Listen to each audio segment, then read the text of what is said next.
Brief DVMs coming at you here with an update on the little red pole barn that we've been building. Time to borrow the equipment here. This is an aluminum folder and bender to make seamless gutters, and got that out here on the property today with the help of some people in town that own it, and they were willing to bring it out so that we could put some gutters on the little red barn. So basically this pole shed's going to get some gutters now put on it. This thing, remember, is 70 feet long, and I really wanted seamless gutters. So that's still a completely doable length. As you can tell, it's just going to take a couple people to get these up there without bending and breaking them, because I really don't want that to happen. And then because of the high snow load in our area, we're probably going to put the brackets about every 18 to 20 inches inside, and we're going to set this just below the lip of the roof so that the snow and ice can curl off the roof and not smash into the gutters. Now granted, you could use, snow guards on the roof, and that would help protect this, but we're really not going to do that, I don't think. At this point, as you can see, it's kind of a theatrical thing to just kind of stretch it out. The machine just literally takes a roll of aluminum and with a few rollers bends it right into place. It's really slick, folks. This is probably the neatest way to get gutters, that's for sure. And the fact that they're seamless, they're only going to leak potentially on the ends or on the downspouts, which is nice. So once we get to 70 feet, it's just a matter of stopping the machine and then taking this little lever here and just smashing it down to cut the end off, put an end cap on it, and then punch our holes for the downspouts. On the one side of the barn, we've got about a 15-foot roof, so we're going to put 2 downspouts. On the other side of the barn, because of the lean, we've got the 15-foot roof plus another 12 feet, so we're going to add 3 downspouts just to be able to handle the amount of water. That way we, pretty safe that, it won't overflood the gutters or strain them to the point that they could even bend or fault. As you can see here, it's really just a basic simple machine. Again, it's a roller machine, and we're just using a simple line and a tape to measure off. Once we get 70, just cut it off, and basically it's an install technique. I don't really have a lot of experience with gutters, but like I said, some friends from town with their machine here, it went up pretty good. Those are the little clips. I can see there's the punch where we punched a hole for a downspout, and you can see the end cap there is on, and we use like a kind of a metal colored type of silicone that's specially designed to attach to this aluminum.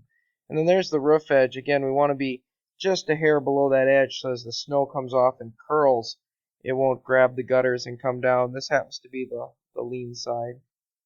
Installing these isn't too bad, but highly recommend a couple trained people or get a bunch of guys so that you can hold it all up, because when you're over 50 feet, one guy really can't hold this in place without breaking it and get this up.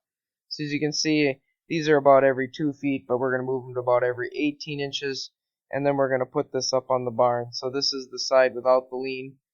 As you can see, it does have some flexibility to hang while we're trying to do the screws in on the other end, and we're screwing these right into the studs, so they're about a 3-inch screw that we're screwing in. And then, like I say, there's a bracket that the screws hold on, and the bracket obviously hooks under the lip of the gutter. Downspouts, pretty simple. We're going to take a piece of aluminum, put it in the middle, and screw it in, and then just put a couple downspouts in. It really, it's quite basic. This whole project probably took us all of about 3 hours to do. It's really not as hard as people think. It's just that you got to have that piece of equipment to make a seamless gutter, and then you just got to have a couple guys and a couple ladders. Try to always be safe, and try to put your ladders up so that you don't wreck your roof and stuff. Both ladders that we have here today have those nice little arms so they can actually be on the roof and not damage the edge of the roof or the gutters, which is pretty nice.